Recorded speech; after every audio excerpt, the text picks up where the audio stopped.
ಈ ವಾರ್ತೆಗಳ ಪ್ರಾಯೋಜಕರು ಅಶ್ವಮೇಧ ವೆಲ್ಫೇರ್ ಟ್ರಸ್ಟ್, ಸೇಂಟ್ ಮೇರಿ ಕಿರಿಯ ಮತ್ತು ಹಿರಿಯ ವಸತಿ ಪ್ರಾಥಮಿಕ ಶಾಲೆ, ಆರ್ಚ್ ನಂಬರ್ 1, ಸಿಂಧನೂರು. ನಮಸ್ಕಾರ, ವೈಭವ ನ್ಯೂಸ್ಗೆ ಸ್ವಾಗತ. ಇದೀಗ ಮುಖ್ಯಾಂಶಗಳು.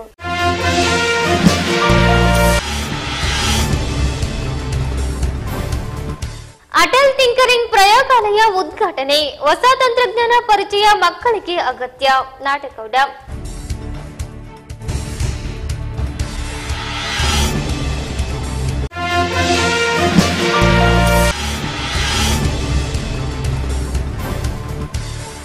ರೈತ ವಿರೋಧಿ ಬಜೆಟ್, ಅಮೀನ್ ಪಾಷಾ ದಿದ್ಗೆ.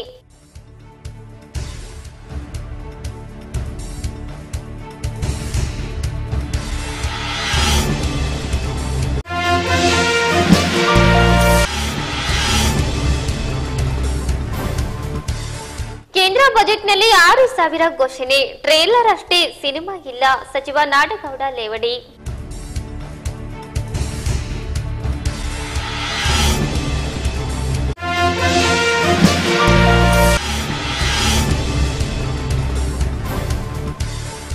ಕೆಲಸ ಮಾಡಲು ಸಮಯ ಕೊಡಿ, ಹೇಳಿದಂತೆ ಮಾಡಿ ತೋರಿಸುವೆ. ನಾಡಗೌಡ.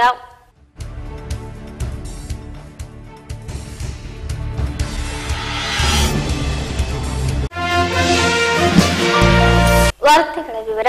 ಜಗತ್ತು ವೇಗವಾಗಿ ಬೆಳೆಯುತ್ತಿದೆ. ಅದಕ್ಕೆ ತಕ್ಕಂತೆ ನಾವು ಸಾಗಬೇಕಾದರೆ ಮಕ್ಕಳಿಗೂ ನೂತನ ತಂತ್ರಜ್ಞಾನ ಪರಿಚಯ ಅಗತ್ಯವಾಗಿದೆ ಎಂದು ಜಿಲ್ಲಾ ಉಸ್ತುವಾರಿ ಸಚಿವ ವೆಂಕಟರಾವ್ ನಾಡಗೌಡ ತಿಳಿಸಿದ್ದಾರೆ. ಅವರು ನಗರದ ಪಿಡಬ್ಲ್ಯೂಡಿ ಕ್ಯಾಂಪಿನ ಮಾಂಟೆಸರಿ ಶಾಲೆಯಲ್ಲಿ ಅಟಲ್ ಟಿಂಕರಿಂಗ್ ಪ್ರಯೋಗಾಲಯ ಉದ್ಘಾಟಿಸಿ ಮಾತನಾಡಿದರು. ಅಟಲ್ ಟಿಂಕರಿಂಗ್ ಪ್ರಯೋಗಾಲಯವಾಗಿದೆ. ಶಾಲಾ ಮಕ್ಕಳಲ್ಲಿ ಸಂಶೋಧನೆ ಮಾಡುವ ಗುಣ ಬೆಳೆಸಬೇಕಾಗಿದೆ. ಹೊಸ ಆಲೋಚನೆಗಳು ಮಕ್ಕಳಲ್ಲಿ ಬೆಳೆಯುವುದರಿಂದ ವಯಸ್ಸಿಗೆ ಮೀರಿದ ಸಾಧನೆ ಮಾಡುತ್ತಿದ್ದಾರೆ. ಹೊಸ ತಂತ್ರಜ್ಞಾನ ಮಕ್ಕಳಲ್ಲಿರುವ ಪ್ರತಿಭೆಯನ್ನು ಗುರುತಿಸುತ್ತದೆ. ಪ್ರಯೋಗಾಲಯದ ಕುರಿತಾಗಿ ಶಿಕ್ಷಕರಿಗೆ ಉತ್ತಮ ತರಬೇತಿ ಅಗತ್ಯವಾಗಿದೆ. ಪರಿಣಿತ ಶಿಕ್ಷಕರಿದ್ದರೆ ಮಾತ್ರ ಸುಂದರ ಸಮಾಜ ನಿರ್ಮಾಣ ಮಾಡಬಹುದಾಗಿದೆ. ಯುವ ಪೀಳಿಗೆಗೆ ಒಳ್ಳೆ ಅವಕಾಶಗಳು ಇಂದು ಲಭಿಸುತ್ತಿವೆ ಎಂದರು. ಈಗ ತಾನೇ ನಾನು ಉದ್ಘಾಟನೆ ಮಾಡಿದಂತೆ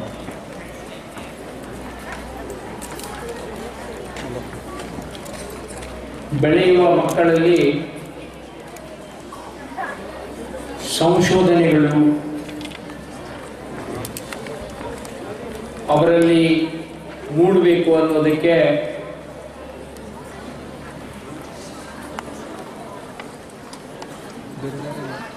ಕಿಡ್ವೆಂಟೋ ಸಂಸ್ಥೆಯವರು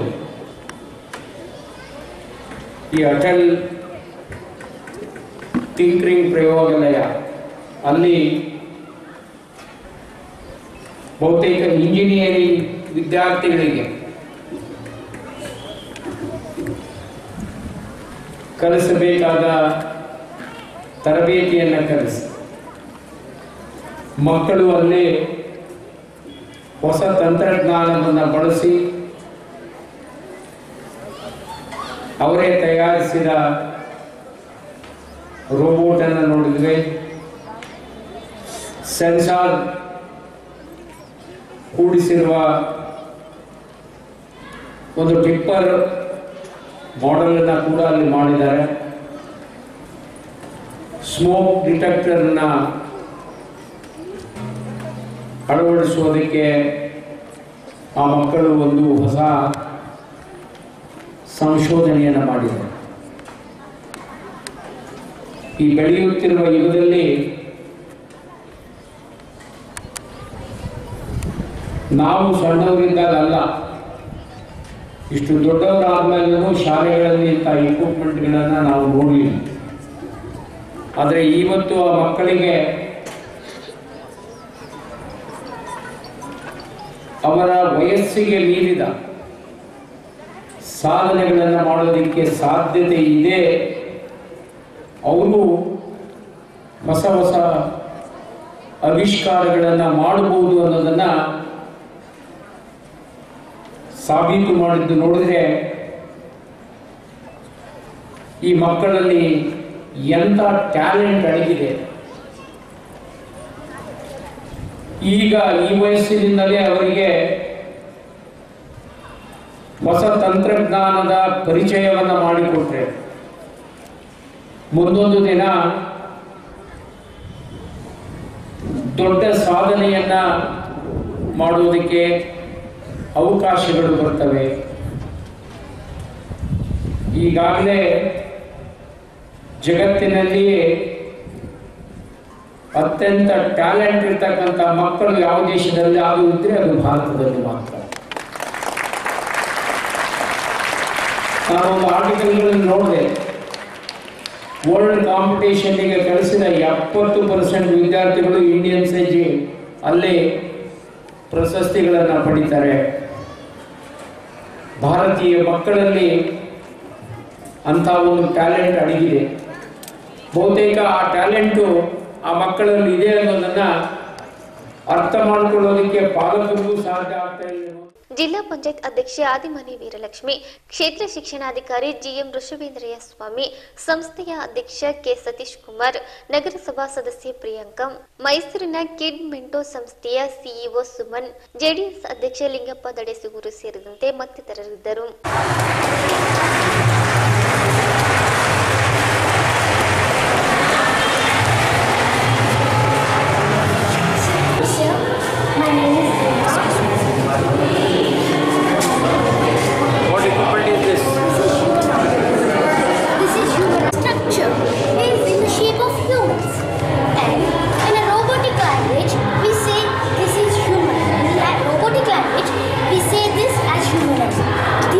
It moves forward, backward, and these two are very important part. It moves up, down, and nextly, the second thing is that it moves the heavy objects from one place to another by using its arms, and the human being can only lift a weight till a certain time. It lifts certain weight, but a robot can lift more and more weight. The electrical energy converts into the mechanical energy. So the advice is to build many more robots in industries and develop a robot. Thank you.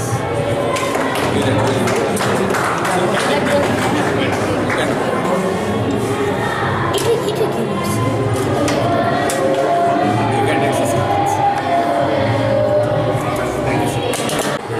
ಏನೋ ಒಂದು ಈಗಿನ garbage ಅನ್ನೋ problem ಇದೆ. ಈ garbage ಅನ್ನೋ ಪ್ರಾಬ್ಲಮಿಗೆ ಮಕ್ಕಳು ಒಂದು 30 ಜನ ಗುಂಪಾಗಿ ಸೇರಿ ಯಾವುದೋ ಒಂದು ರಿಯಲ್ ಟೈಮ್ ಪ್ರಾಜೆಕ್ಟನ್ನು ಮಾಡ್ಬೋದಾ, ಈ ಥರದ್ದೆಲ್ಲ ಉದ್ದೇಶ ಇಟ್ಕೊಂಡು ಈ ಥರ ಮಟ್ಟಿಗೆಲ್ಲ innovative ideas to solve real time problems. So ಇದು 3D ಪ್ರಿಂಟರ್. ಸೊ ಹೇಗೆ ನಮ್ಮ ಪ್ರಿಂಟರ್ಗಳಲ್ಲಿ ಮಾಮೂಲಿ ಪ್ರಿಂಟರಲ್ಲಿ ಪೇಪರ್ ಕಂಪ್ಯೂಟರಲ್ಲಿ ನಾವೇನೋ ಟೈಪ್ ಮಾಡಿರ್ತೀವಿ, ಅದು ಪೇಪರ್ ಔಟ್ಪುಟ್ ಬರುತ್ತೋ, ಇದರಲ್ಲಿ ರಿಯಲ್ ಟೈಮ್ ಔಟ್ಪುಟ್ ಬರುತ್ತೆ ಈ ಥರ. ಸೊ ಇದರಲ್ಲಿ ಏನಾಗುತ್ತೆ ಅಂತ ಹೇಳಿದ್ರೆ ಈ ಥರ ಫಿಲಮೆಂಟ್ಗಳಿರುತ್ತೆ. ಈ ಫಿಲಮೆಂಟ್ ನಾವು ಕಂಪ್ಯೂಟರಲ್ಲಿ ಈ ಡಿಸೈನ್ನ ಮಾಡ್ತೀವಿ. ಡಿಸೈನ್ನ ಮಾಡಿ ಈ ಫಿಲಮೆಂಟ್ನ ಫೀಡ್ ಮಾಡಿದಾಗ ಈ ಫಿಲಮೆಂಟು ಮೆಲ್ಟ್ ಆಗಿ ಈ ರೀತಿ ಡಿಸೈನ್ಗಳು ಮೂಡುತ್ತೆ. ಸೊ ಇಟ್ ಈಸ್ ಎಸ್ ಅಂದರೆ ಈಗ ಫಾರ್ ಎಕ್ಸಾಂಪಲ್ ಯಾವುದೋ ಮಕ್ಕಳಿಗೆ ಏನೋ ಒಂದು ಐಡಿಯಾ ಇತ್ತು, ಆ ಐಡಿಯಾನ ತಕ್ಷಣ ಹೆಂಗೋ ಟ್ರೈ ಮಾಡಬೇಕು ಗೊತ್ತಾಗಲ್ಲ. ಅವಾಗ ಏನಾಗುತ್ತೆ 3D ಪ್ರಿಂಟರಲ್ಲಿ ಈ ಥರ ಔಟ್ಪುಟ್ಗಳನ್ನು ತೆಗೆದು ಪ್ರೋಟೋಟೈಪಿಂಗ್ನ ಮಾಡ್ತಾ ಹೋಗ್ಬೋದು.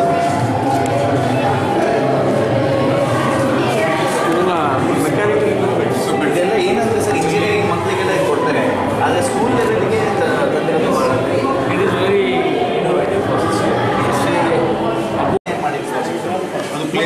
ಹೌದು, ಮಕ್ಕಳೇ ಮಾಡಿದ್ರು. ಇದೆಲ್ಲ ಏನು ಅಂದರೆ ಸರ್ ಪ್ರೋಗ್ರಾಮಿಂಗ್ ಮಾಡಿ ಮಕ್ಕಳೇ ರೆಡಿ ಮಾಡಿದ್ದಾರೆ. ಬಿಡಪ್ಪ.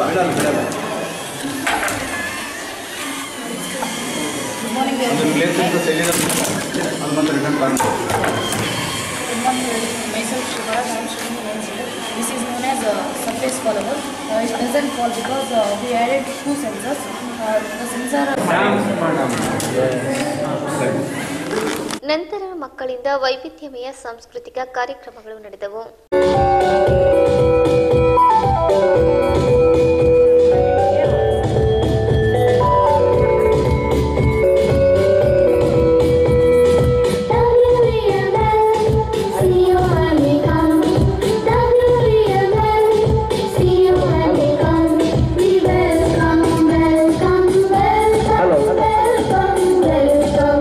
All the parents give a huge round of applause to Tiny Tots.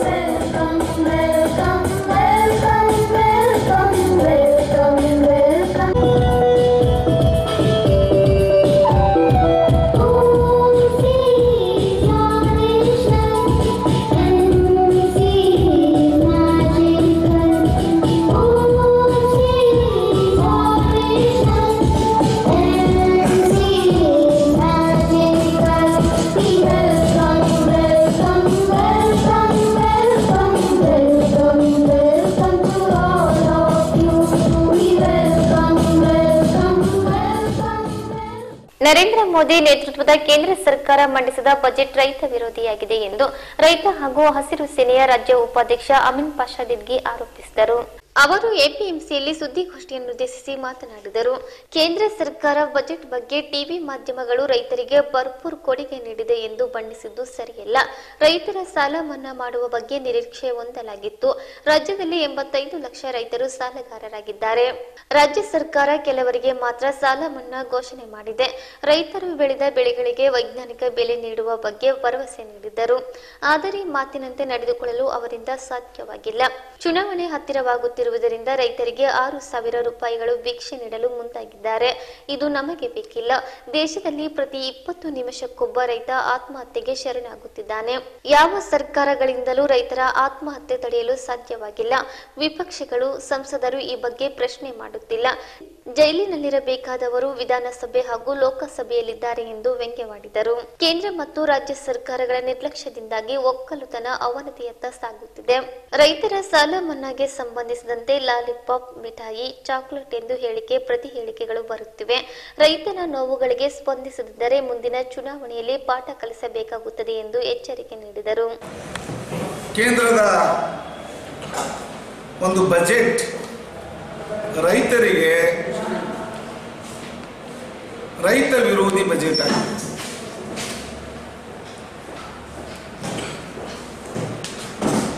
ಬಹಳಷ್ಟು ಟಿವಿ ಮಾಧ್ಯಮಗಳು ರೈತರಿಗೆ ಭರಪೂರ ಕೊಡುಗೆ ಅಂತೇಳಿ ವರ್ಣನೆ ಮಾಡಿದರು.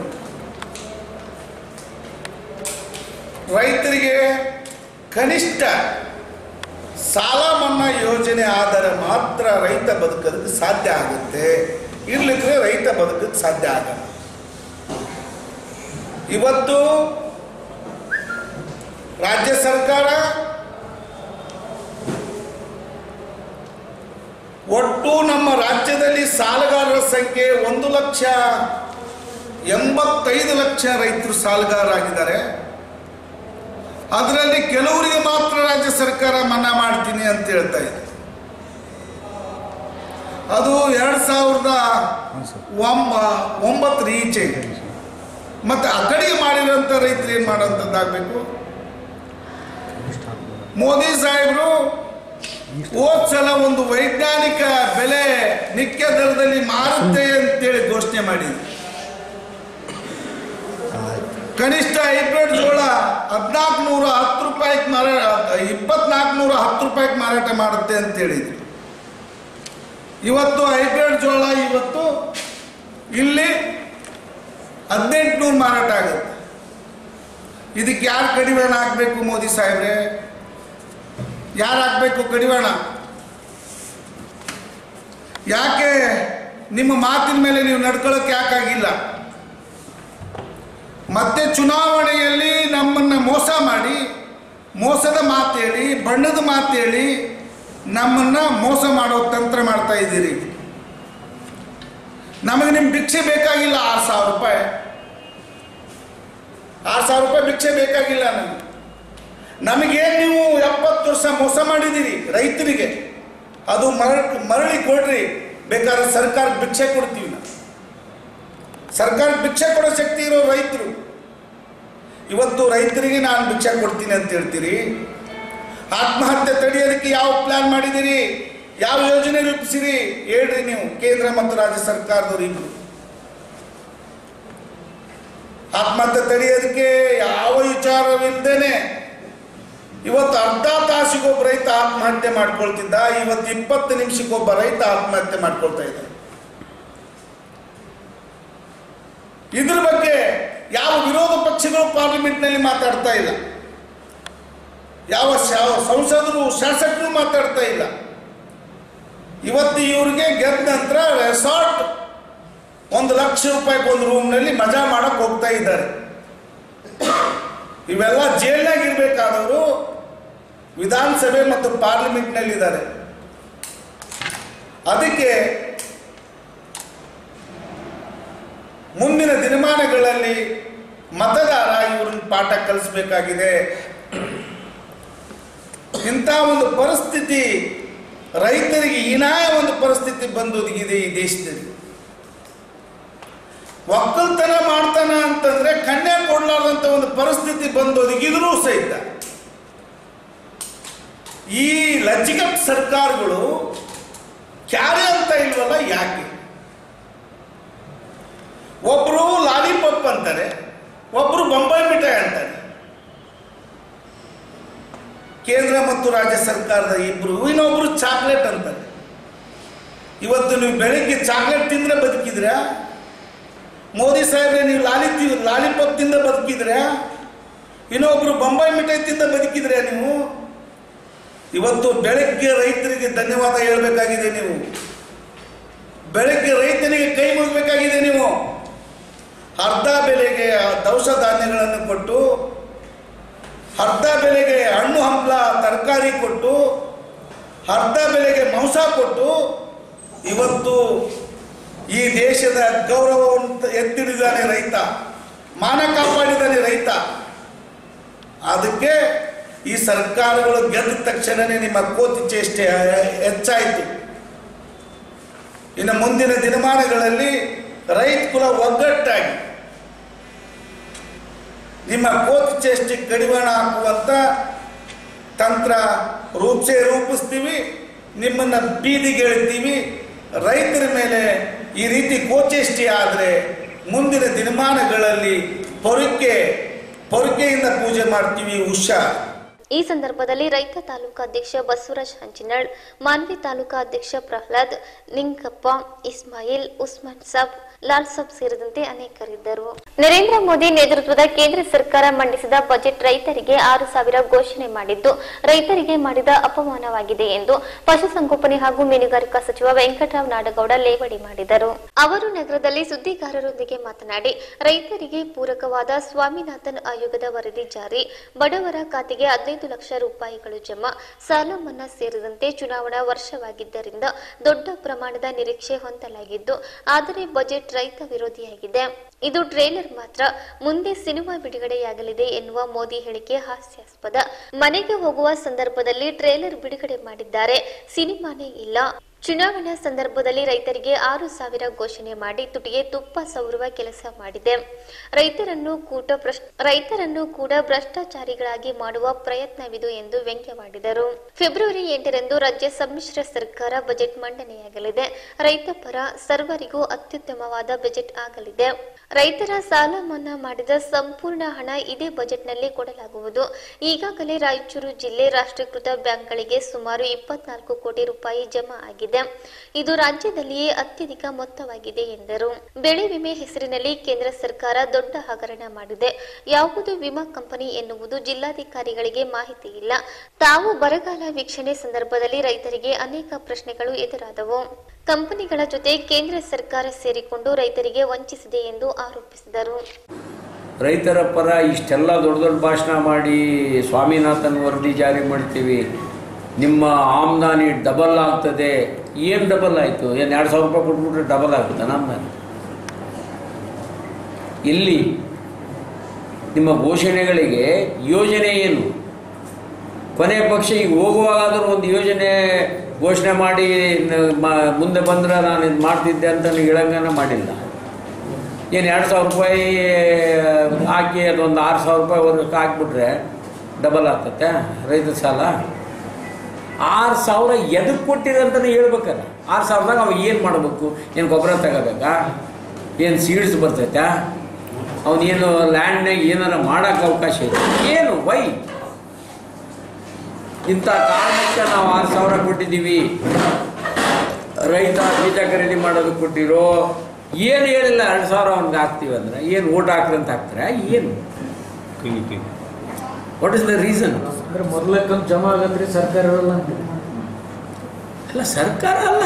ಈಗ ಎಲೆಕ್ಷನ್ ಕೋಡ್ ಆ್ಯಂಡ್ ಕಂಡಕ್ಟ್ ಬಂದ ಮೇಲೆ ಯಾವುದು ಇಂಪ್ಲಿಮೆಂಟ್ ಮಾಡೋಕ್ಕೆ ಬರೋಂಗಿಲ್ಲಲ್ಲ. ಬಹುತೇಕ ಎಲ್ಲರೂ ನಿರೀಕ್ಷೆ ಮಾಡ್ತಿದ್ರಿ, ನೀವು ನಿರೀಕ್ಷೆ ಮಾಡ್ತಿದ್ರಿ, ನಾವು ನಿರೀಕ್ಷೆ ಮಾಡ್ತಾ ಇದ್ದೀವಿ. ಮಾರ್ಚ್ ಮೊದಲನೇ ವಾರದಲ್ಲಿ ಕೋಡ್ ಆ್ಯಂಡ್ ಕಂಡಕ್ಟ್ ಬರ್ಬೋದು ಅಂತ ನಿರೀಕ್ಷೆ ಮಾಡ್ತೀವಿ. ಮಾರ್ಚ್ ಇನ್ನೆಷ್ಟು ದಿನ ಉಳಿದಿದೆ? ಈಗ ಟುಡೇ 2 ಫೆಬ್ರವರಿ, 31 ಇರೋಂಗಿಲ್ಲ, 28 ಹೌದಿಲ್ಲ? 28 ದಿನ ಆ ಕಡೆಗೆ ಒಂದು ವಾರ, 30-35 ದಿನ ಇರ್ತೈತೆ. 35 ದಿನದಾಗ ಕೋಡ್ ಆ್ಯಂಡ್ ಕಂಡಕ್ಟ್ ಬಂದರೆ ಇವೆಲ್ಲ ಪ್ರಿಂಟ್ಔಟ್ ಆಗಿ ಹೊರಗೆ ಬರೋಕ್ಕೆ 35 ದಿನ ಬೇಕು.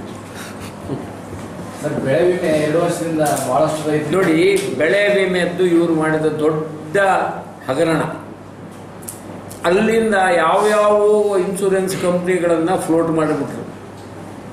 ಯಾರು ಅವ್ರ ಇನ್ಶೂರೆನ್ಸ್ ಕಂಪ್ನಿಯವರು ಅನ್ನೋದು DC-ಗಳಿಗೂ ಗೊತ್ತಿಲ್ಲ.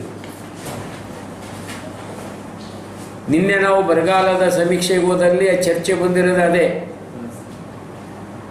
ಬಳ್ಳಾರಿ ಜಿಲ್ಲೆ ಆ ಊರಿಗೆ ಹೋದಾಗ ಅಗರಿಬೊಮ್ಮನಹಳ್ಳಿ ಅವರು ಹೇಳ್ತಾರೆ, ಅವರು ಕಟ್ಟಿದ್ದು 6,600 ಕೋಟಿ ಕಟ್ಟಾರೆ, ಅವರಿಗೆ 20 ಕೋಟಿನೂ ಬಂದಿಲ್ಲ.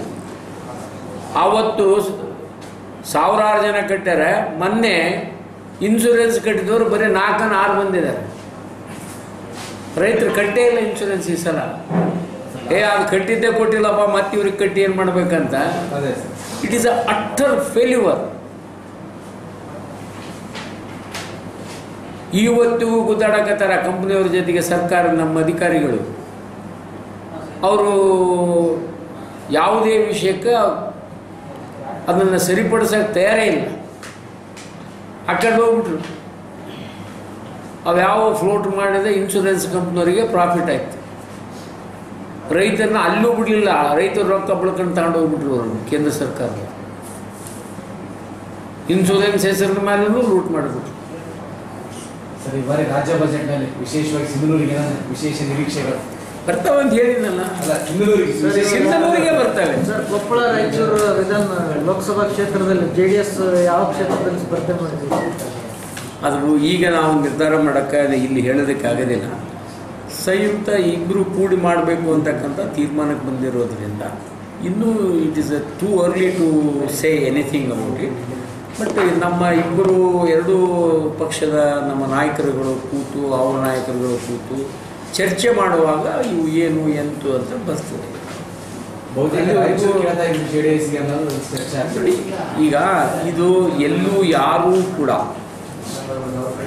ನಾವು ಯಾರೂ ಕೂಡ ರಾಯಚೂರು ಕೇಳ್ತೇವೆ, ಕೊಪ್ಪಳ ಕೇಳ್ತೇವೆ, ಇನ್ನೊಂದು ಕೇಳ್ತೇವೆ ಅಂತ ಎಲ್ಲೂ ಹೇಳಿಲ್ಲ.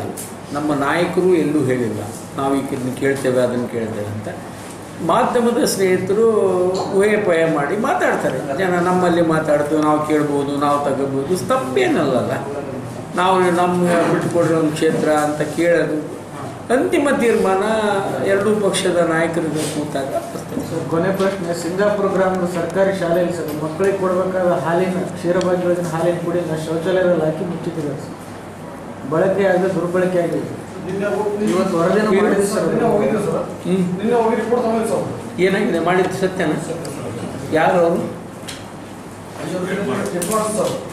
ಇಮಿಡಿಯೇಟ್ಲಿ ಅವ್ರ ಮೇಲೆ ಆ್ಯಕ್ಷನ್ ತಗೋಬೇಕು.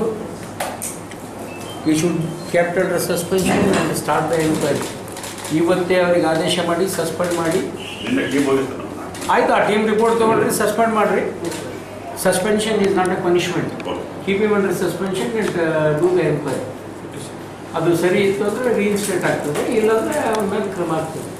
43ರಲ್ಲಿ ಸರ್ ಧ್ವಜಾರೋಹಣ ಏರಿಸಲಿಕ್ಕೂ ಕೂಡ ಶಿಕ್ಷಕರು ಜಗಳ ಆಡ್ತಾ ಇದ್ದಾರೆ. ನಾನಿಗೆ ಕಟ್ಟದ್ ನಾನಲ್ಲ, ಕಟ್ಟದ್ ನಾನಲ್ಲ. ಅಲ್ಲ, ಇಳಿಸಿದ್ದಿಲ್ಲ ಏರ್ಸಕ್ಕೆ ಸರ್, ಇಳಿಸೋದಲ್ಲ ಸರ್, ಏರ್ಸಕ್ಕೆ. ನಾನು ಏರ್ಸ್ಬೇಕು, ನೀನು ಏರ್ಸ್ಬೇಕು. ಕಟ್ಟಕ್ಕೆ ನಾನೇ ಕಟ್ಲಿ, ನೀನೇ ಕಟ್ಲಿ. ಧ್ವಜ ಕಟ್ಟಕ್ಕೆ ಸಮಯ ಸರಿಯಾಗಿ 9:30 10 ಗಂಟೆ ಸುಮಾರು ಏರಿಸಿದ್ದಾರೆ ಸರ್. ಕೊನೆಗೆ ಹೈಸ್ಕೂಲ್ ಪಿ ಟಿ ಮಾಸ್ಟರ್ ಹೋಗಿ ಧ್ವಜ ಕಟ್ಟಿ ಏರಿಸಿದ್ದಾರೆ. 43ರೆಲ್ಲ ಬಹುತೇಕ ನನಗೆ ಒಂದು ಹೇಳ್ತೀನಿ, ಧ್ವಜಾರೋಹಣದ ಫ್ಲಾಗ್ ಕಟ್ಟೋದಿದೆಯಲ್ಲ, ಯಾರು ಎಲ್ಲರೂ ಕಟ್ಟಕ್ಕೆ ಬರೋಂಗಿಲ್ಲ. ಅದಕ್ಕೆ ಆದದ್ದ ಒಂದು ಪದ್ಧತಿ ಇದೆ. ಆ ಪದ್ಧತಿ ಪ್ರಕಾರ ಕಟ್ಟಬೇಕಿದ್ರೆ ಉಲ್ಟಾ ಕಟ್ಟಿಬಿಡ್ತಾರೆ. ಅಲ್ಲ, ವೈಮನಸ್ಸು ಆದರೂ ಕೂಡ ಅದನ್ನು ಕಟ್ಟೋದಕ್ಕೆ ಎಕ್ಸ್ಪರ್ಟ್ ಇದ್ದವ್ರು ಮಾತ್ರ ಕಟ್ಟಬೇಕು. ಯಾಕಂದ್ರೆ ಮ್ಯಾಲೆ ಹೋದ್ಮೇಲೆ ಎಳೆದ್ರೆ ಬಿಚ್ಚಬೇಕದು. ಇವ್ರು ಯಾವುದನ್ನು ಕಗ್ಗಂಟಾಗಿ ಎಳೆದು ಇಟ್ಬಿಟ್ರೆ ಅಂದರೆ ಇಲ್ಲಿ ಎಳೆದ್ರೂ ಬರೋಂಗಿಲ್ಲ. ಎಷ್ಟೋ ಕಡೆ ಇನ್ಸಿಡೆಂಟ್ಸ್ ಆಗಿ ಹುಡುಗರ ಮೇಲೆ ಏರಿಸಿ ಅದನ್ನು ಕೆಳಗಿಳಿಸೋಕ್ಕೂ ಬರೋಂಗಿಲ್ಲ, ಮೇಲೆ ಏರಿಸಿ ಬಿಚ್ಚಬೇಕು ಅಂತ ಇನ್ಸಿಡೆಂಟು ಆಗಿದಾವೆ. ನಾನು ಶಾಸಕನಾಗಿ 8 ತಿಂಗಳು ಮಾತ್ರವಾಗಿದ್ದು ಉಸಿರಾಡಲು ಬಿಡಿ, ನಾನು ಹೇಳಿದಂತೆ ಕೆಲಸ ಮಾಡಿ ತೋರಿಸುವೆ. ಶಾಸಕನಾಗುತ್ತಿದ್ದಂತೆ ನಾಡಗೌಡರು ಏನೂ ಮಾಡಲಿಲ್ಲ ಎಂದು ಹೇಳುವುದು ಎಷ್ಟರ ಮಟ್ಟಿಗೆ ಸರಿ? ನಿಮ್ಮ ನಿರೀಕ್ಷೆಯಂತೆ ನಾನು ಇನ್ನೂ ಬಹಳಷ್ಟು ಕೆಲಸ ಮಾಡಬೇಕಿದೆ ಎಂದು ಸಚಿವ ವೆಂಕಟರಾವ್ ನಾಡಗೌಡ ತಿಳಿಸಿದ್ದಾರೆ. ಅವರು ತಾಲೂಕಿನ ಮಾವಿನಮಡುಗು ಸರ್ಕಾರಿ ಹಿರಿಯ ಪ್ರಾಥಮಿಕ ಶಾಲೆಯಲ್ಲಿ ನಡೆದ ಶ್ರೀಮತಿ ಪಾರ್ವತಮ್ಮ ಗಂಡ ದಿವಂಗತ ಭೀಮನಗೌಡ ಪೊಲೀಸ್ ಪಾಟೀಲ್ ಇವರ ಸ್ಮರಣಾರ್ಥ ನಿರ್ಮಿಸಲಾದ ವಿಆರ್ಎನ್ ಮಕ್ಕಳ ಭೋಜನ ಕುಟೀರವನ್ನು ಉದ್ಘಾಟಿಸಿ ಮಾತನಾಡಿದರು. ಶಿಕ್ಷಣ ಪ್ರೇಮಿ ಮಲ್ಲನಗೌಡ ಈ ಮೊದಲು ಈ ಶಾಲೆಗೆ ಕಂಪ್ಯೂಟರ್ ಕೊಡುಗೆ ಕೊಟ್ಟಿದ್ದು, ಆತ ಈ ಊರ ಮಕ್ಕಳ ಕಲಿಕೆಗೆ ಆಸಕ್ತಿ ತೋರುತ್ತಿರುವುದು ವಿಶೇಷವಾಗಿದೆ. ಹಾಗೆಯೇ ಗ್ರಾಮದ ಅಭಿವೃದ್ಧಿಯ ಬಗ್ಗೆಯೂ ಸಹ ಅಪಾರ ಕಾಳಜಿ ಇದೆ. ಈ ಊರಿನ ಎಲ್ಲ ರಸ್ತೆಗಳು ಅಭಿವೃದ್ಧಿಯಾಗುವಲ್ಲಿ ಮಲ್ಲನಗೌಡನ ಕಾಳಜಿ ಜಾಸ್ತಿ ಇದೆ ಎಂದರು. ಸರ್ಕಾರದ ಕೆಲಸಗಳು ಬಾವಿಯಲ್ಲಿಯ ನೀರು ಇದ್ದಂತೆ. ನೀರು ಪಡೆಯಲು ಹೇಗೆ ನಾವು ಶ್ರಮಿಸುತ್ತೇವೆಯೋ ಹಾಗೆ ಕೆಲಸ ಹೇಳಿಬಿಟ್ಟರೆ ಸಾಲದು. ಮಲ್ಲನಗೌಡರ ಹಾಗೆ ನನ್ನ ಎಲ್ಲ ಕಾರ್ಯಕರ್ತರು ಬೆನ್ನತ್ತಿ ಅಭಿವೃದ್ಧಿ ಕೆಲಸ ಮಾಡಿಸಬೇಕೆಂದು ಹೇಳುತ್ತಾ ಕಾರ್ಯಕರ್ತರನ್ನು ಉರಿದುಂಬಿಸಿದರು. ನಾನು ನೀರಿನಲ್ಲಿ ರಾಜಕೀಯ ಮಾಡಿದ್ದಾಗಿ ಬಹಳಷ್ಟು ಜನ ಮಾತನಾಡುತ್ತಿದ್ದಾರೆ. ನಾನು ಒಂದು ಹನಿ ನೀರನ್ನು ವ್ಯರ್ಥ ಮಾಡಿಲ್ಲ. ಪ್ರಾರಂಭದಲ್ಲಿ ಅತಿ ಮಳೆಯಾಗಿ ಡ್ಯಾಂ ತುಂಬಿದ್ದು ನಿಜ. ಆದರೆ ಮುಂದೆ ಮಳೆಯಾಗದೆ ಡ್ಯಾಂ ಬರದಾಗುತ್ತಾ ಹೋಯಿತು. ಈ ವಿಷಯ ಅವರಿಗೂ ಸಹ ಗೊತ್ತು. ಸುಮ್ಮನೆ ಆರೋಪ ಮಾಡುತ್ತಾರೆ. ಅವರ ಆರೋಪದಲ್ಲಿ ಯಾವ ಉರುಳಿಲ್ಲ. ರೈತ ಬೆಳೆದ ಬೆಳೆ ಉಳಿಸುವುದು ನನ್ನ ಜವಾಬ್ದಾರಿ. ಕಾರಣ ನಾನು ಬೇಸಿಗೆ ಬೆಳೆಗೆ ನೀರು ಕೊಟ್ಟು ರೈತರ ಬದುಕಿನೊಂದಿಗೆ ಚೆಲ್ಲಾಟ ಮಾಡದೆ ಬೆಳೆದು ನಿಂತ ಬೆಳೆ ಉಳಿಸಲು ಜನವರಿ 18ರವರೆಗೆ ನೀರು ಕೊಟ್ಟು ರೈತ ಸಂಕುಲಕ್ಕೆ ಒಂದು ದಕ್ಕುವಂತೆ ಮಾಡಿದೆ ಎಂದು ಹೇಳಿದರು. ಈ ಮುಂಚೆ ಕೂಡ ಈ ಶಾಲೆಗೆ ಕಂಪ್ಯೂಟರ್ ದಾನವನ್ನು ಮಾಡಿದ್ರು. ಅಷ್ಟೇ ಅಲ್ಲದೆ ಅವರ ಪಂಚಾಯಿತಿ ವ್ಯಾಪ್ತಿಯ ಶಾಲೆಗಳಿಗೂ ಕೂಡ ಕಂಪ್ಯೂಟರ್ಗಳನ್ನು ಕೊಟ್ಟಿದ್ರು. ಅದು ಮಲ್ಲನಗೌಡರಿಗೆ ಶಿಕ್ಷಣದ ಮೇಲಿರುವ ಪ್ರೀತಿ, ಪ್ರೇಮ, ಮಕ್ಕಳ ಮೇಲೆ ಅಭಿಮಾನವನ್ನು ತೋರಿಸ್ತದೆ. ಅದಕ್ಕೆ ನಾನು ಮೊದಲು ನನ್ನ ಮಾತನ್ನು ಪ್ರಾರಂಭ ಮಾಡೋದಕ್ಕಿಂತ ಮುಂಚೆ ಮಲ್ಲನಗೌಡ ದಂಪತಿಗಳನ್ನು ಅತ್ಯಂತ ಅಭಿಮಾನದಿಂದ ಅಭಿನಂದಿಸ್ತೇನೆ.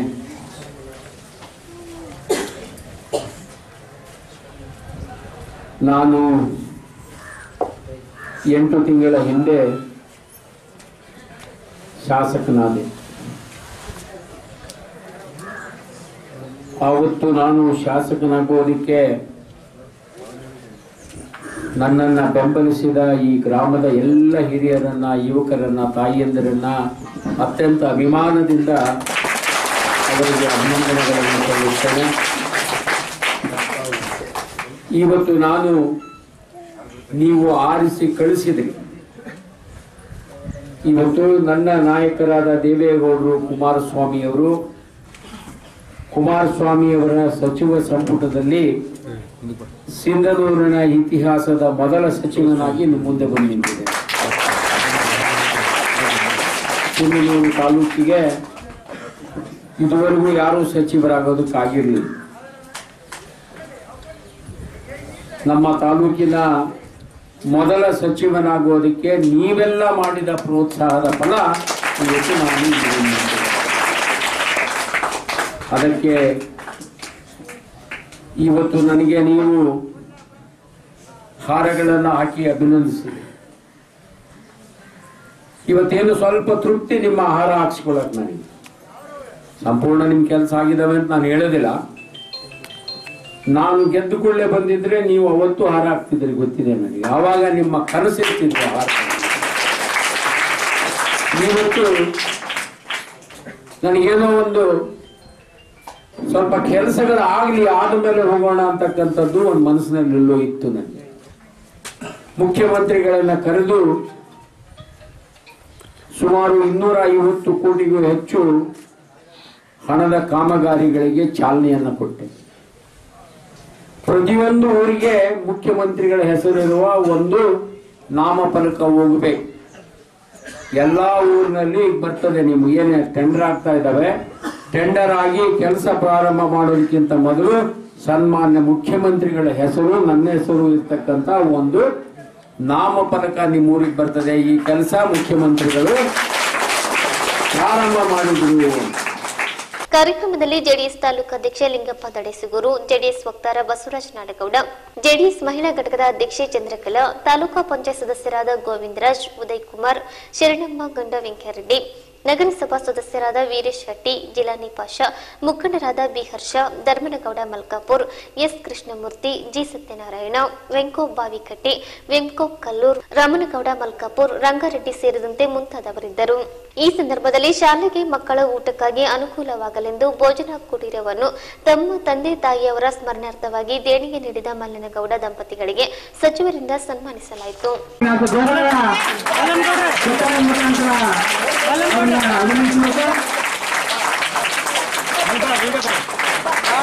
ಈ ಒಂದು ದಿನವನ್ನ ಬರುತ್ತಕ್ಕಂಥ ದಿನ, ಯಾಕಂದ್ರೆ ಸಚಿವರು ಕೂಡ ಈ ಒಂದು ಅವ್ರನ್ನ ವೇದಿಕೆಗೆ ಆಹ್ವಾನಿಸ್ತಾ ಇದ್ದೀನಿ. ಸಚಿವರು ಅವರು ಕೂಡ ವೇದಿಕೆಗೆ ಆಗಮಿಸಬೇಕಾಗಿ ನೆನೆಸ್ಕೊತಾ ಇದ್ದೀನಿ. ಚಂದ್ರಕಲಾ ಮೇಡಮ್ ಅವರು ಕೂಡ ವೇದಿಕೆಗೆ ಆಗಮಿಸಬೇಕಾಗಿ ನೆನೆಸ್ಕೊತಾ ಇದ್ದೀನಿ. ಶ್ರೀಮತಿ ಬಸವನಗಂಡ ಈರಪ್ಪ ನಾಯಕ್ ಉಪಾಧ್ಯಕ್ಷ ದಂಪತಿ ಚನ್ನಾಳಿ ಅವರು ಕೂಡ ವೇದಿಕೆಗೆ ಆಗಮಿಸ್ತಾ ಇದ್ದೀನಿ. ನಮ್ಮ ಗ್ರಾಮ ಶಾಲಾ ಮಕ್ಕಳ ಭೋಜನಾಲಯ ಉದ್ಘಾಟನಾ ಕಾರ್ಯಕ್ರಮ ಈಗಾಗಲೇ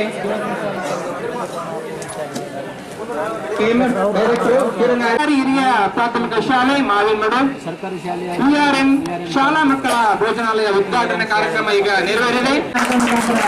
ಇದೇ ರೀತಿಯಾಗಿ ಅವರು ಇನ್ನೂ ಹೆಚ್ಚು ಮಾಡುವಂತ ಸಂದರ್ಭವಾಗಿ ಆಗ್ತಾ ಇದ್ದಾರೆ.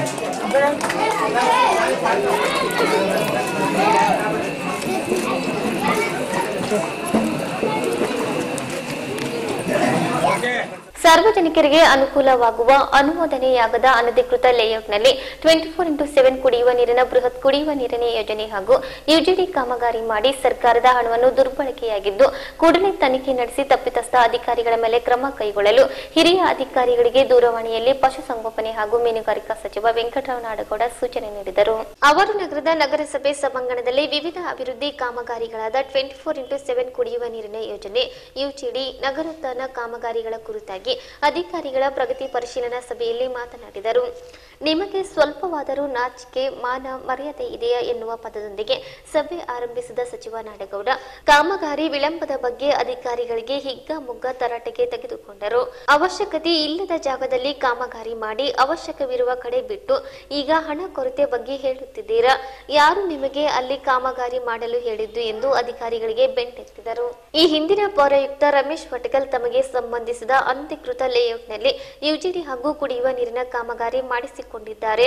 ವಿಷಯ ತಿಳಿಯುತ್ತಿದ್ದಂತೆ ಕೆಂಡಮಂಡಲರಾದ ಸಚಿವ ನಾಡಗೌಡ ಕೆಯುಡಿಎಫ್ಎಸ್ಸಿ ಅಧಿಕಾರಿಗಳ ಹಾಗೂ ಗುತ್ತೇದಾರರ ವಿರುದ್ಧ ಹರಿಹಾಯ್ದರು. ಕೂಡಲೇ ಹಿರಿಯ ಅಧಿಕಾರಿಗಳಿಗೆ ದೂರವಾಣಿ ಕರೆ ಮಾಡಿ ಯುಜಿಡಿ ಕಾಮಗಾರಿ ಕುರಿತು ಕೂಡಲೇ ತನಿಖೆಗೆ ಆದೇಶ ಮಾಡಿ ವರದಿ ನೀಡುವಂತೆ ಸೂಚಿಸಿದರು. ಯುಜಿಡಿ ಹಾಗೂ 24x7 ಕುಡಿಯುವ ನೀರಿನ ಯೋಜನೆಯನ್ನು ಕೆಲ ಆಯ್ದ ವಾರ್ಡ್ಗಳಲ್ಲಿ ಮಾತ್ರ ಮಾಡಲಾಗಿದೆ. ಇನ್ನು ಉಳಿದ ಕೆಲ ವಾರ್ಡ್ಗಳಲ್ಲಿ ಮಾಡಿಲ್ಲ.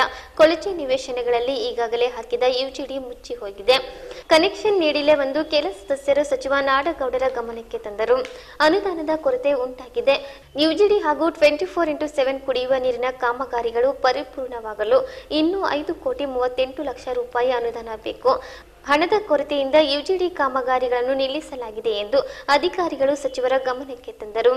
ಇದಕ್ಕೆ ಪ್ರತಿಕ್ರಿಯಿಸಿದ ನಾಡಗೌಡ ಎಲ್ಲಾ ವಾರ್ಡ್ಗಳ ಕುರಿತು ಆಗಿರುವ ಕಾಮಗಾರಿಗಳ ಹಾಗೂ ಇನ್ನೂ ಆಗಬೇಕಾದ ಕಾಮಗಾರಿಗಳ ಅಂಕಿಅಂಶದ ವರದಿ ಸಿದ್ಧಪಡಿಸಿ ಹಿರಿಯ ಅಧಿಕಾರಿಗಳಿಗೆ ನೀಡಿ ಶೀಘ್ರವೇ ಸಂಬಂಧಿಸಿದ ಹಿರಿಯ ಅಧಿಕಾರಿಗಳ ಸಭೆ ನಡೆಸಿ ಅನುದಾನ ಕೊಡಿಸುವ ಭರವಸೆ ನೀಡಿದರು.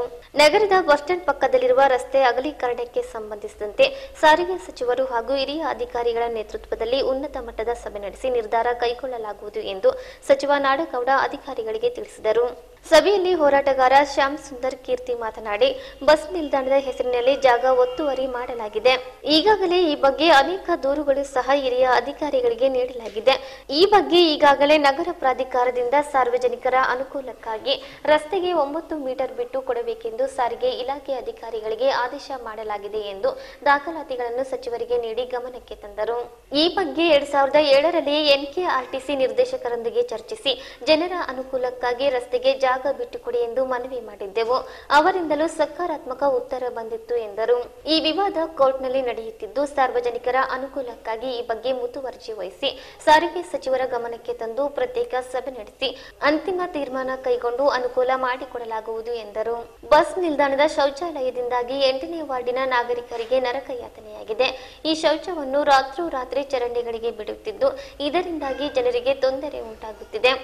ಈ ಬಗ್ಗೆ ಅಧಿಕಾರಿಗಳಿಗೆ ಅನೇಕ ದೂರುಗಳು ಸಹ ನೀಡಲಾಗಿದೆ ಎಂದು ಸದಸ್ಯರು ಸಭೆಯಲ್ಲಿ ಸಚಿವ ವೆಂಕಟರಾವ್ ನಾಡಗೌಡರ ಗಮನಕ್ಕೆ ತಂದರು. ಇದಕ್ಕೆ ಪ್ರತಿಕ್ರಿಯಿಸಿದ ಸಚಿವ ನಾಡಗೌಡರು ಸಾರಿಗೆ ಇಲಾಖೆ ಹಿರಿಯ ಅಧಿಕಾರಿಗಳಿಗೆ ತರಾಟೆಗೆ ತೆಗೆದುಕೊಂಡರು. ಕೂಡಲೇ ಶೌಚಾಲಯದ ಗುಂಡಿಯನ್ನು ಬೇರೆಡೆಗೆ ವರ್ಗಾಯಿಸಿ ಇಲ್ಲವಾದರೆ ಕ್ರಮ ಜರುಗಿಸಲಾಗುವುದು ಎಂದರು.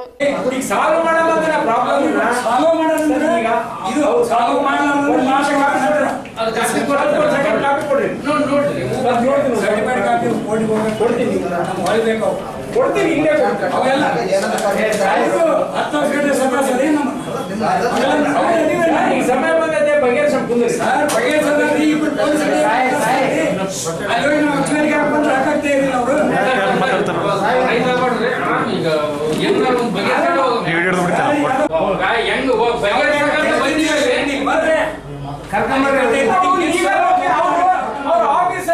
ಲೀಗಾಲಿಟಿ ಬೇಕಾದ್ರೆ ಕರ್ಕೊಂಡ್ಬಂದಾರ, ನೀವು ಕರ್ಕೊಂಡ್ಬರೋದು ಬ್ಯಾಡ ಅಂತ ಯಾರು ನೋಡ್ರಿ. ಇದೆಲ್ಲ ಈಗೇನಾಗ್ಯದ ಕರ್ಕೊಂಡ್ಬಂದಿಲ್ಲ ತಪ್ಪು ನನಗೆ ಗೊತ್ತಿಲ್ಲ. ಈಗ ನೋಡಮ್ಮ ಈಗ ಮಾಡಿದ್ದೀವಿ ಅಂತ ಅವ್ರು ನೋಟಿಸ್ ಮಾಡಿಲ್ಲ. ನೀವು 2015 ಮುಂಚಿನ ಮಾತಾಡಿ, ನೀವು ಇದ್ರಲ್ಲಿ ಮಾತಾಡಿ, ಯಾವ ಮಾಡಿ ಕೋರ್ಟ್ಗೆ ಸಂಬಂಧ ಇಲ್ಲ. It is their claim. 2015 ಮುಂಚೆ ಆಡಲಾಗಿಲ್ಲ. ಸಿನ್ನೂರು ಹೋಗಿ ಎಂಟಣ್ಣವ್ರು ದುಡ್ಡು ಕೊಡ್ತಾರೆ, KSRTC ಕೊಡ್ತಾರೆ ಅಂತ ಕೆಲವೊಂದು ಹೋಗೋರು. ಅವನು ಇನ್ನೊಬ್ಬರೇ ಬಿಡ್ರಂತಾನೆ. ಹಿಂಗಾಗಿ ಅವ್ನಿಗೆ ಸಾಕಾಗ್ಬಿಟ್ಟಿದ್ದು, ಲೋಕಾಯುಕ್ತ ತಿರುಗಿ ಸಾಕಾಯ್ತು ಆಗ ಎಮ್ಮೆವರೆಗೆ. ಆಮೇಲೆ ನನಗೇನು ಹೇಳಿದ್ರು, ಬಿಕಾಸ್ ಈ happens to be my friend, ಅದೇನ್ರಿ ಸಿನ್ನೂರವ್ರು ರೋಡ್ ಮಾಡೋಕೆ ಕೊಡೋರು ಇದೊಂದು ಅನ್ನೋದಕ್ಕೆ ನಾವೇನು ಮಾಡಿದ್ವಿ, ಬ್ಯಾಡ್ರಿ ಕೋರ್ಟ್ಗೆ ಹಾಕಿಬಿಡೋಣ, ಡಿಗ್ರಿ ಮಾಡ್ಕೊಂಡು 40 ಬೇಡ, ಕಾಂಪ್ರಮೈಸ್ ಎಷ್ಟು ಆಗ್ತದೆ ಅಷ್ಟೊಂದು ಕಟ್ಕೊಂಡು ರೆಡ್ಡಿ ಅವ್ರನ್ನ ಎದುರಿಗೆ ಕೂರಿಸ್ಕೊಂಡು ನಾವು ಕಾಂಪ್ರಮೈಸಸ್ಗೆ 30 ಫೀಟ್ ರೋಡ್ ಮಾಡಿಸಿದ್ವಿ ನಾವು. It is a fact. ಆ 30 ಫೀಟ್ ರೋಡ್ ಮಾಡಿದ್ರೆ ನಾವು ಪ್ರೊಫೆಷನಲ್ಗೆ ಡಿಗ್ರಿ ಇಷ್ಟ ಆಗಿದೆ, ಇದನ್ನು ಮೊದಲು ಮಾಡಿ ರೋಡ್ ಡೆವಲಪ್ ಮಾಡಿ ಅಂತ ಮಾಡಿದವು. ಅದು ಆಗಿರ್ತಕ್ಕಂಥ ಫ್ಯಾಕ್ಟ್. ಆಮೇಲೆ ಇವರು ಆ್ಯಕ್ಚುಲಿ ಸ್ಕೆಪ್ಟ್ ಅವ್ರನ್ನ ಸಬ್ಸಿಡಿ ಈ ಮೊನ್ನೆ ಯೂನಿಗೆ ಬಂದ್ ಮಾಡಿದಾಗ ಅವಾಗ ಇವರು ಬಂದರು, ಇಲ್ಲಾರಿ ನಾವು ಮಾಡ್ತೀವಿ ಶಾಂಕ್ಷನ್. ಈ ಸಂದರ್ಭದಲ್ಲಿ ನಗರಸಭೆ ಪೌರಾಯುಕ್ತ R Virupakshamurthy, KUDAFC AW Girish Nayak, 24x7 ಕುಡಿಯುವ ನೀರಿನ ಪ್ರಾಜೆಕ್ಟ್ ವ್ಯವಸ್ಥಾಪಕ ದಿವಾಕರ್, ಸಭೆಯಲ್ಲಿ NKRTC ಜಿಲ್ಲಾಧಿಕಾರಿ ಶ್ರೀರಾಮ್ ಮುಲ್ಕಿವಾಳ್, DTO ರವೀಂದ್ರ ಜಾಧವ್ ಸೇರಿದಂತೆ ನಗರಸಭೆ ಸದಸ್ಯರು ಹಾಗೂ ವಿವಿಧ ಇಲಾಖೆಗಳ ಅಧಿಕಾರಿಗಳು ಇದ್ದರು. ಕೊನೆಯಲ್ಲಿ ಮತ್ತೊಮ್ಮೆ ಮುಖ್ಯಾಂಶಗಳು.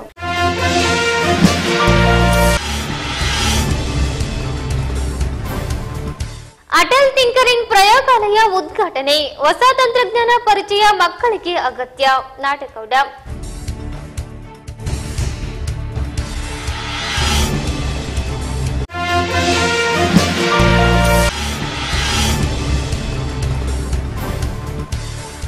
ರೈತ ವಿರೋಧಿ ಬಜೆಟ್, ಅಮೀನ್ ಪಾಷಾ ದಿದ್ಗೆ.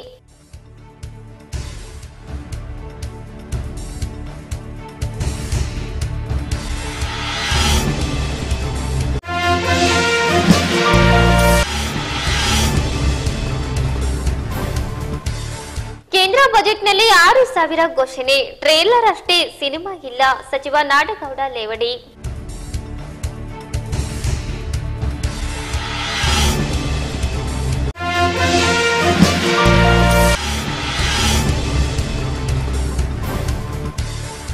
ಕೆಲಸ ಮಾಡಲು ಸಮಯ ಕೊಡಿ, ಹೇಳಿದಂತೆ ಮಾಡಿ ತೋರಿಸುವೆ, ನಾಡಗೌಡ.